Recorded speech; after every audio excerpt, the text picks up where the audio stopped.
तेव्हाच संशय आला.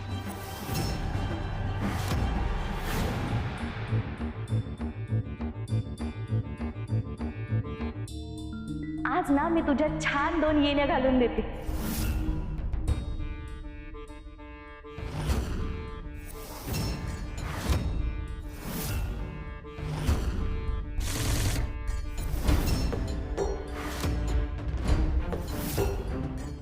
अगं काकू, हे फुल मला तुळजाईने दिलंय ना, तर ती मला म्हणाली होती की या फुलाला दुसऱ्या कोणाचा हात लागला तर हे फुल कोमेजून जाईल.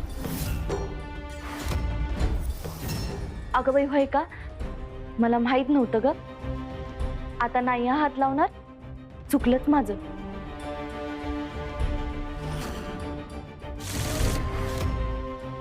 या फुलाला उमा अजिबात हात लावू देत नाहीये, म्हणजे याच्यातच तिचं काहीतरी रहस्य दडलेलं असतं.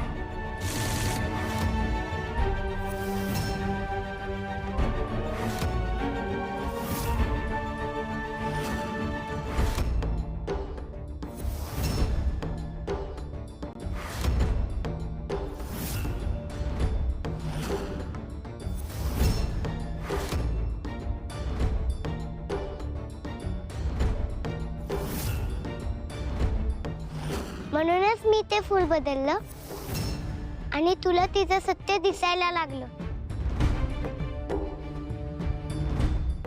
आणि तरीही तुम्ही दोघींनीही एकमेकांमधलं मतभेदाचं नाटक थांबवलं नाही.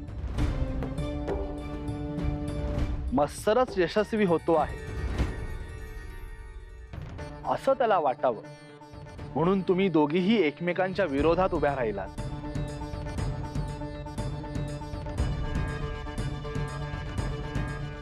उमा, आम्हाला सगळं सत्य कळलंय.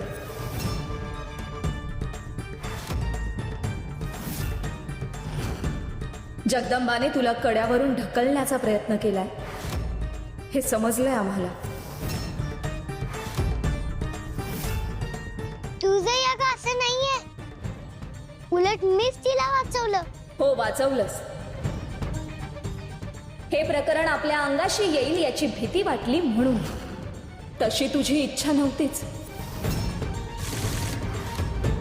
आणि ह्या आधीही तू आमच्या समोर उमावर हल्ला केलायस जगदंबा. तुझ्यावर असलेला मत्सराचा प्रभाव तुला वेड्यासारखं वागायला भाग पाडतोय. खऱ्या मत्सराचा शोध घेऊन त्याचा सामना करायचा सोडून तू उमाच्या मागे लागलीयस. परंतु आता खूप झालं जगदंबा. आम्हाला तुला शासन करावंच लागेल. पण नंदी, ह्या कामात आम्हाला तुझी मदत झालीच की. उमाचा साथीदार नक्की कोण आहे हे तूच तर शोधून काढलंस. तुझं वृषभ रूप घेऊन. मी लगेचच असुर राज्यात जाते आणि असुर नरेश महिषासुरांना ही शुभ वार्ता देते.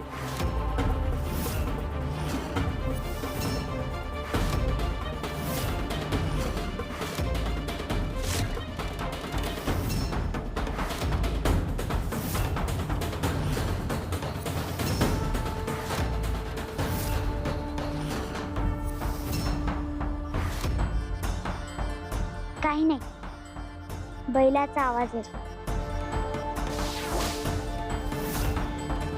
त्यापेक्षाही महत्वाचं काम तुम्ही केलं, ते म्हणजे मनोरमाला पितवण्याचं.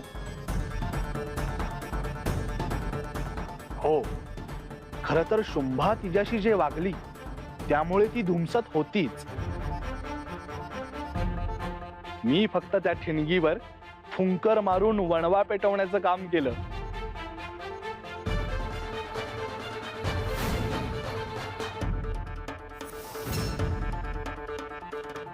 तुम्ही इथे? काय हवंय तुम्हाला? मला काही नको. उलट मी तुमच्याच हिताचं असं काहीतरी सांगायला आलोय. अगं बाई, माझ्या हिताचा एवढा विचार करतायच? नाही म्हणजे तुम्ही तर त्या जगदंबाच्या जवळचे ना, मग आज माझा एवढा विचार? मनोरमाबाई, काही गोष्टी दोन्ही बाजूंसाठी लाभदायक असू शकतात. अशा चमकून बघू नका, घाबरू नका. मी सगळं जाणतो. अहो आणखी किती दिवस असुर साम्राज्यात असं दासी म्हणून राहणार आहात तुम्ही? नाही म्हणजे एवढी बुद्धिमत्ता, एवढं ज्ञान, एवढं तेज, आणि तरीही अशी अवस्था. नाही हो, बघवत नाही मला. नक्की काय म्हणायचंय तुम्हाला? मला एवढंच म्हणायचं आहे की दासी होण्यापेक्षा पट्टराणी होण्याचं भाग्य जर तुम्हाला मिळालं तर.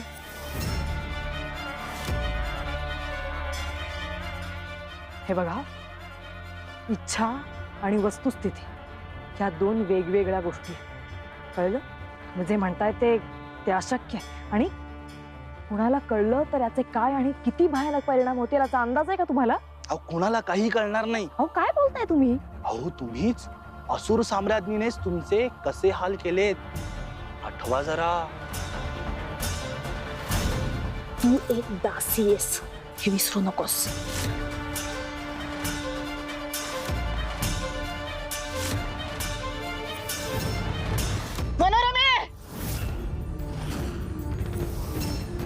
अहो काय बोलताय हे सगळं मी स्वप्न.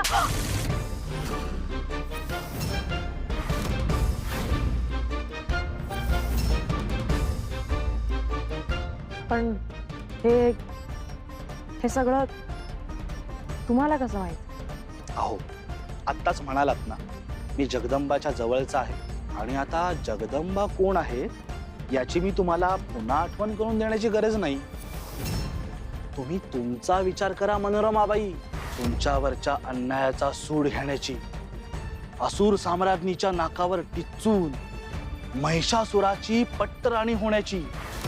जर कुठली योग्य वेळ असेल तर ती हीच आहे. एकदा का तुमचं लग्न झालं की सगळी अडचण दूर होईल, सगळं काही ठीक होऊन जाईल.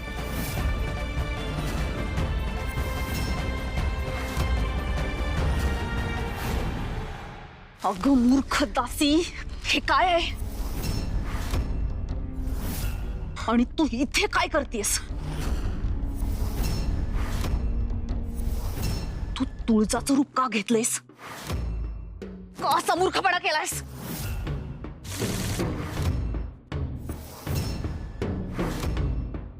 झालं, लग्न व्हायच्या आधीच सगळं उघड झालं. आता मेले मी स्वतःहून आणि मुद्दामून हे सगळं केलं होतं असं सगळ्यांना समजलं तर माझे किती तुकडे करून कुठं फेकून देतील हे सांगता येत नाही. आता आधी स्वतःचा जीव वाचवण्यासाठी काहीतरी करायला हवं. मनोरमे,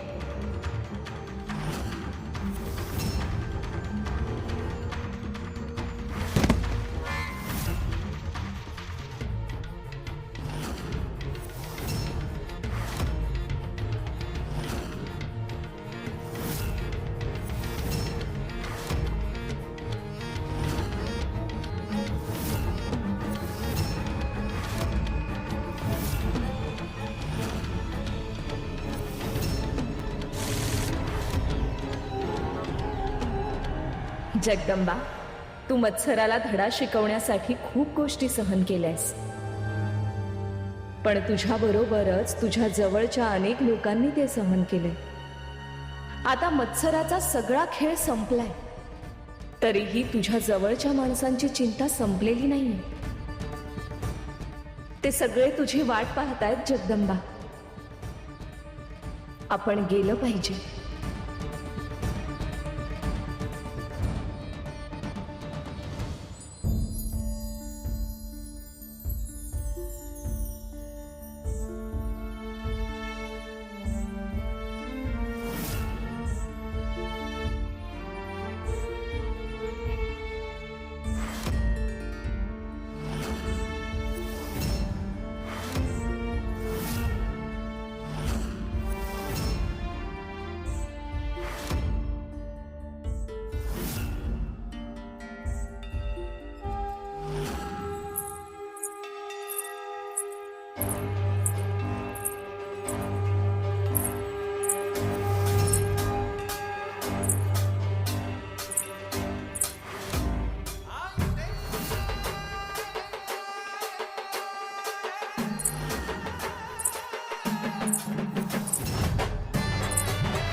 कुठे होतीस तू बाळा?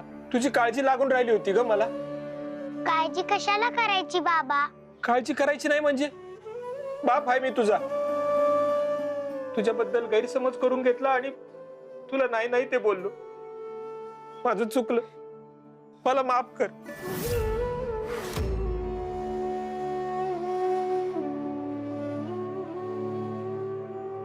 असं म्हणू नका बाबा.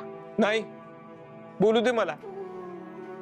रागाच्या भरात काय वाटेल ते बोललो तुला. तुझा अभिमान वाटत नाही, तुझा रंगच बदलून गेलाय. तुला लेख म्हणून घ्यायचं नाही, काय वाटेल ते बोललो ग मी. असं काहीतरी वंगाळ बोलण्यापरीस देवी आईने माझी वाचा का काढून घेतली नाही? बाबा